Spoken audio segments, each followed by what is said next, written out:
అందరికీ నమస్కారం. ఇవాళ మనతో పాటు ప్రముఖ ఆధ్యాత్మికవేత్త ఆస్ట్రోన్యూమరాలజిస్ట్ శ్రీమతి జయప్రద గారు మనతో ఉన్నారు. మేడంతో మాట్లాడదాం. మేడం నమస్తే. మేడం నమస్తే అమ్మా. శ్రీమాత్రి నమః.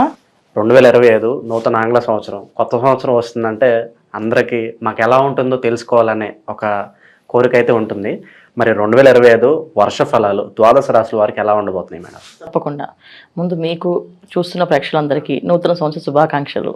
సో అందరికీ బాగుండాలి, బాగుంటుంది అనుకుంటూ ముందుకు వెళ్ళాలి తప్ప మనం ఎలా ఉంటుంది అంటే ఇందులో ఏది ఉన్నదో అదే చెప్పాలి, ఉన్నదే చెప్పాలి తప్ప లేనిది చెప్పలేము. No sugar coating, nothing. అంతే, ఉండకూడదు. ఎందుకంటే అది తెలిస్తే కదా. ఇప్పుడు మన జ్యోతిష్యం అనేది ఏంటి, ఒక వెలుగు అంటే ఏంటి, మనం వెళ్ళే గమ్యంలో ఏవేవి ఉన్నాయి అనేది చెప్తూ జాగ్రత్తగా వెళ్ళాలంటే, ఒక హైవే మీద మనం డ్రైవ్ చేస్తూ ఉంటే కార్ని, సో అక్కడ మలుపు వస్తుంది, జాగ్రత్తగా ఉండండి, ఇక్కడ హారన్ ఇవ్వండి అని చెప్తూ ఆ సిగ్నల్స్ మనకు పెడుతుంటారు వాళ్ళు. సో ఎందుకు అంటే డ్రైవ్ చేసే వాళ్ళు సేఫ్గా రీచ్ అవ్వడానికి, ఆ గమ్యం వెళ్ళడానికి మనకు పెట్టే హెడ్లైన్స్ లాగా వాళ్ళు హెడ్స్ మనకు పెడుతుంటారు. అలాగా జ్యోతిష్యం కూడా ఏంటంటే సైన్స్ అనేది ఏంటంటే ఇది ఏ పని ఎలా చేయాలి, ఎప్పుడు చేయాలి అనేది ఇంపార్టెంట్ అనమాట. సో ఈ సంవత్సరంలో తెలుసుకోవాలనుకునే అందరూ ఏంటంటే సంవత్సర వర్ష ఫలితాలు అన్నది ఏంటంటే ఉగాది నుంచి తెలుసుకునేవాళ్ళం. సో ఉగాది నుంచి ఎందుకు తెలుసుకున్నాం అంటే చెప్పే పంచాంగ శ్రవణం ఎవరైతే చెప్తున్నారో వాళ్ళు ఒక దేవాలయంలో కూర్చొని ఒక మంత్రశక్తితో జపము చేసుకొని వాళ్ళ ఆ నోటితో చెప్తూ ఉంటే ఎవరికైనా ఫలితాలు మంచిగా వచ్చేస్తుండేవి. సో ఇవాళ మనం ఛానల్స్లో చెప్పుకుంటున్నాం కనుక, సో అది ఆంగ్ల సంవత్సరంతో చెప్పుకుంటున్నాం, వాళ్ళు ఉగాది మన ఫలితాలు చెప్పుకుంటాం. కానీ ఇక్కడ ఏంటి, జనవరి రాగానే అందరికి ఆలోచన వచ్చేస్తుంది, ఖచ్చితంగా ఆ ఫలితాలు ఎలా ఉంటాయో తెలుసుకుందాం అనుకుంటారు. ఎప్పుడైతే ఈ ఫలితాలు తెలుసుకుందాం అనుకుంటున్నారో వీళ్ళందరికీ ఏంటంటే కొన్ని విషయాల్లో బాగుంటుంది, కొన్ని రాసుల వాళ్ళకి, కొన్ని రాసులకి కొన్ని ఇబ్బందులు ఉన్నాయి. అయితే ఈ ఇబ్బందులు ఉన్న వాళ్ళు జాగ్రత్త పడ్డము, పరిహారం చేసుకోవడం, బాగున్న వాళ్ళు బాగుంది కానీ దూసుకుని వెళ్లకుండా జాగ్రత్తగా వెళ్ళడం, ఇవి చేసుకుంటూ వెళ్తే అన్ని అనుకూలంగా ఉంటుంది. అయితే ఏ రాశుల వాళ్ళకి బాగుంది, ఏ రాశుల వాళ్ళు బాగాలేదని మనం చెప్పుకుందాం.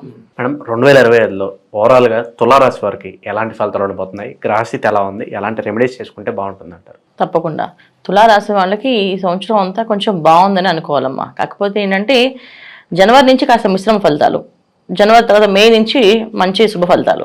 సో జనవరి నుంచి మే వరకు మిశ్రమ ఫలితాలు. ఎందుకు అంటే ఇక్కడ ఉన్న గ్రహస్థితి వీళ్ళకి ఎలా ఉందంటే అష్టమ స్థానంలో గురువు, తర్వాత శని భగవానుడు, పంచమ స్థానంలో శని భగవానుడు, షష్ఠ స్థానంలో రాహు. షష్ఠ స్థానంలో రాహు యోగించినప్పటికీ కొన బాగుందన్నప్పటికీ కొన ఇక్కడ ఏమవుతుంది అంటే తులారాశి అధిపతి శుక్రుడు. ఇక్కడ శుక్ర రాహువులు అనే కాంబినేషన్ ఏదైతే వచ్చిందో ఇక్కడ ఏంటంటే ఏదో తెలియని ఒక మాయకి వెళ్ళడము, ఏదో వచ్చేసరికి అప్పు చేయడము, ఆ అప్పుకి కాస్త వడ్డీలు కట్టుకుంటూ పెరగడము, తర్వాత ఏదో ఒక కావాల్సిన లగ్జరీస్ కావాలని చెప్పి దానికోసం ఉన్నదానికంటే ఎక్కువగా ఖర్చు పెట్టడము, ఎక్కువగా కొనడము. చాలా మంది అనుకుంటే లోన్ పెట్టుకుంటే ₹1,00,000 లోన్ కోసం మీరు పెట్టడం అనుకోండి, ఇక్కడ షష్ఠ స్థానంలో రాహు ఉన్నారు కదా, మీకు ₹3,00,000 లోన్ వస్తుంది సార్, మీకు అంటే మీరు పెట్టుకోవచ్చు అని అంటే వస్తుంది కదా అని చెప్పి వీళ్ళు ఆ లోన్ పెట్టుకోవడము. దానివల్ల ఏమవుతుంది, వీళ్ళకి తీసుకున్నప్పుడు బాగానే ఉంటుంది, కట్టినప్పుడు ఆ కష్టపడేది వీళ్ళు. సో ఇలాంటి అవకాశాలు వీళ్ళకంటే అన్నీ అనుకూలంగా కనిపిస్తూ ఉంటాయి. సో ఈ ఒక విషయం, లోన్ విషయమే కాదు, ఒక స్థలం కొందామంటే ఆ పక్కన ఇంకో పెద్ద స్థలం ఉంది, మొత్తం ఇదేది కలిపి తీసుకోండి మీకు ఇంత తక్కువలో వస్తుంది అని చెప్పి అనడం, దానికోసం వీళ్ళు అప్పు చేయడము, ఆ అప్పుకు మళ్ళీ వడ్డీ కట్టడము.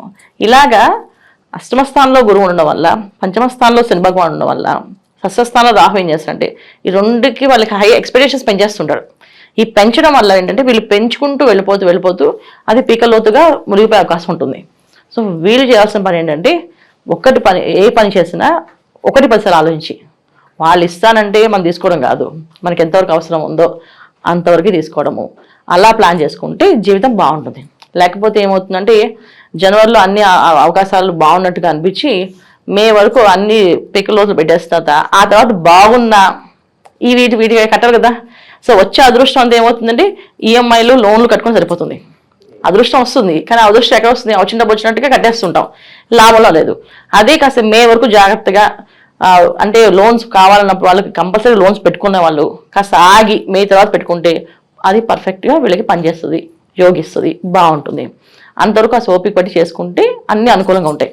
అలాగే వివాహ ప్రయత్నం చేసిన వాళ్ళకి వివాహాలు రావడము, ఎక్స్పెక్టేషన్స్ ఎక్కువగా, ఇన్ని సంబంధాలు చూసాం కదా, సరే వీళ్ళు ఏదో అడుగుతున్నారు కదా, సరే ఇద్దామని ఫిక్స్ అయ్యి ఒప్పుకోవడము, అది వీళ్ళకి భారంగా మారడం. సో అయిన తర్వాత బాగుంటుందా అంటే అది గ్యారంటీ ఉండదు, మళ్ళీ అక్కడ కూడా మోసపోయే అవకాశం ఎక్కువగా ఉంది. ఎంత యోగించినప్పటికీ కూడా ఇక్కడ శుక్రుడు ప్లస్ రాహు ఈ కాంబినేషన్ అనేది ఎప్పుడు కూడా మంచిది కాదు. అంటే రాసాధిపతి శుక్రుడు, షష్టమ స్థానంలో రాహు యోగిస్తున్నప్పటికీ కూడా ఎప్పుడైతే శుక్రుడు ఉన్నారో ఈ వీళ్ళకి ఏంటంటే ₹1 దగ్గర ₹10 ఖర్చు పెట్టించే అవకాశం ఎక్కువగా ఉంటుంది. ఆ ₹10 నీకు మళ్ళీ వచ్చేస్తాయని చెప్పే ధైర్యం ఇచ్చేవారు రాహు. ఇచ్చేస్తాను నీకు ₹10 ఏముంది, నేను సంపాదించేస్తాను, ₹10 వచ్చేస్తాయి అని చెప్పడం, అలా చెప్పేటట్టుగా వాళ్ళకి అనిపించడం, గ్యారంటీగా రేపు వచ్చేస్తాయి అని చెప్పి ఉన్న డబ్బులు వాడుకోవడం, అప్పుడు అవి రాకపోవడం, ఇవి ఇబ్బందులు జరుగుతాయి. అందుకని నేను జాగ్రత్తగా ఉండడం, క్రమశిక్షణ అంటే ఆర్థిక పరిస్థితి మీద క్రమశిక్షణ ఉండాలి. అంటే డబ్బు దగ్గర క్రమశిక్షణగా ఎంత కావాలో ఎంత అవసరమో ఖర్చు పెట్టుకుంటే వీళ్ళకి అంత హ్యాపీగా ఉండగలుగుతారు. లేదు ఇష్టం వచ్చి ఖర్చు పెట్టారా, ఇష్టం వచ్చేటికి ఇబ్బందులు పడవలసిన అవకాశం ఎక్కువగా కనిపిస్తున్నాయి. అందుకని వీళ్ళు చేయాల్సిన తులారాశి వాళ్ళు ఆర్థికమైన పరమైన ఇబ్బందులు ఏవైతే ఉన్నాయో దాన్ని ఎదుర్కోవాల్సిన పరిస్థితి వచ్చినప్పుడు జాగ్రత్త పడితే అవి అసలు ఆ పరిస్థితి రాదు. పడకపోతే ఇంకా మా ఆర్థిక పరిస్థితి బాగుండదు. ఇవి జరుగుతున్నాయి. ఇంకా వివాహ విషయంలో ప్రయత్నాలు కూడా మే తర్వాత చేస్తే అనుకూలంగా ఉంటుంది.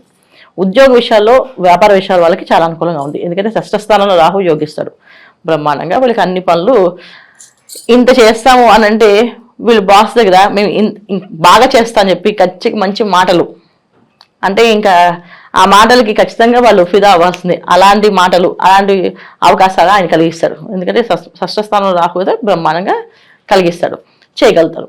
ఇలాంటి అన్ని బాగున్నప్పటికీ కొన్న తులారాశి వాళ్ళకి నేను సంతాన విషయంలో జాగ్రత్తగా ఉండాల్సి వస్తుంది. సంతాన విషయంలో కాస్త ఇబ్బందులు ఉన్నాయి. సంతానం కోసం ప్రయత్నం చేసేవాళ్ళు కానీ, సంతానం ఉన్నవాళ్ళు కానీ, సంతానం అభివృద్ధిలో ఉన్నవాళ్ళు, వృద్ధిలో ఉన్న వాళ్ళకి కాస్తంత ఇబ్బందులు ఆటంకాలు కనిపిస్తున్నాయి. జాగ్రత్తగా ఉండాల్సిన అవసరం ఉంది. తర్వాత అనారోగ్య సమస్య ఒకటి, ఏదైనా రోగం అనేది వస్తే అది వదలదు. సో రోగం రాకుండా చూసుకోవాల్సిన బాధ్యత ఈ తులారాశి వాళ్ళకు ఉంది.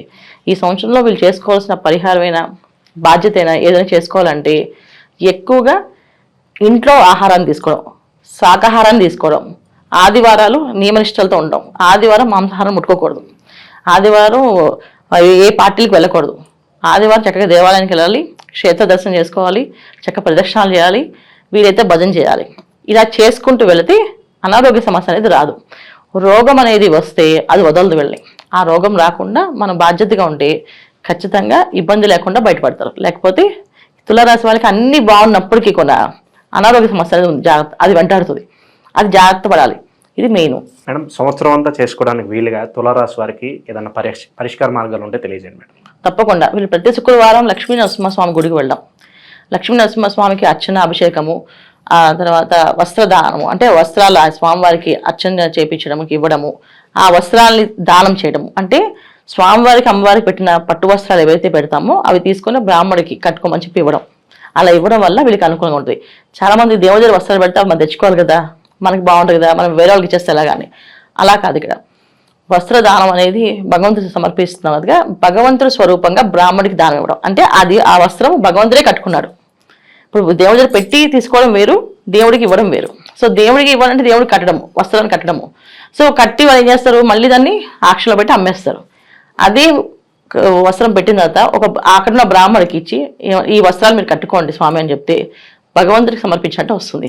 సో అందుకని ఏదైనా వస్త్ర పూజ చేస్తే ఆ వస్త్రదానం అక్కడ బ్రాహ్మణులకి ఇవ్వడము, ఇది చేసుకుంటే ఈ లక్ష్మీ నరసింహస్వామి దర్శనం చేసుకోవడం, లక్ష్మీ నరసింహస్వామి గుడికి వెళ్ళడము, లక్ష్మీ నరసింహస్వామి క్షేత్రాలు అహోబిలం దగ్గరున్న వాళ్ళు ఎక్కడైనా పానకాల నరసింహస్వామి గుడికి వెళ్ళొచ్చు, అహోబిలం వెళ్ళొచ్చు, సింహాచలం వెళ్ళొచ్చు.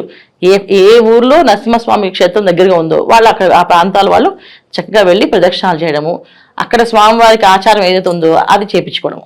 అంటే ఒక్కొక్క స్వామి పానకాల నరసింహస్వామి దగ్గర పానకం ఇచ్చి అభిషేకం చేయించుకోవడం, అలా చేయించుకోవడం. ఎక్కడెక్కడ ఏది ఉందో అహోబిలంలో హోమం బాగా చేస్తారు, చాలా విశేషంగా చేస్తారు. ఆ హోమం ఉన్న రోజు అంటే స్వాతి నక్షత్రం రోజు చేస్తారు హోమం. ఆ రోజు వీళ్ళు ఆ హోమం టైంకి వెళ్ళడము, ఆ హోమం టికెట్ తీసుకొని హోమంలో కూర్చోవడము, అనుకున్న ఏదైనా అనుకుంటే ఆ కోరికలు ఆయన దగ్గర చెప్పడము, అలా అన్ని అనుకూలంగా జరిగే అవకాశం ఎక్కువ ఉంది. సో ఈ సంవత్సరం అంతా వీళ్ళు ఆరాధించాల్సిన దైవాన్ని లక్ష్మీ నరసింహస్వామి, ఇది పూజ చేసుకోవాలి. ఇంటి దేవతలు, గ్రామ దేవతలు ఇవన్నీ చేసుకోవచ్చు, ఇవి చేయొద్దని కాదు. వాటితో పాటు ఈ సంవత్సరం అంతా ఆరాధించాల్సిన దేవుడు ఎవరైతే ఉన్నారో వీళ్ళకి లక్ష్మీ నరసింహస్వామి చేసుకోవాలి. అలా 2025లో ఓవరాల్గా తులారాశి వారికి ఎలాంటి ఫలితాలు ఉంటాయి, అలాగే చేసుకోవాల్సిన పరిహారాలు తెలియజేసినందుకు ధన్యవాదాలు మేడం. నమస్తే అండి. శ్రీమాత్రే నమః.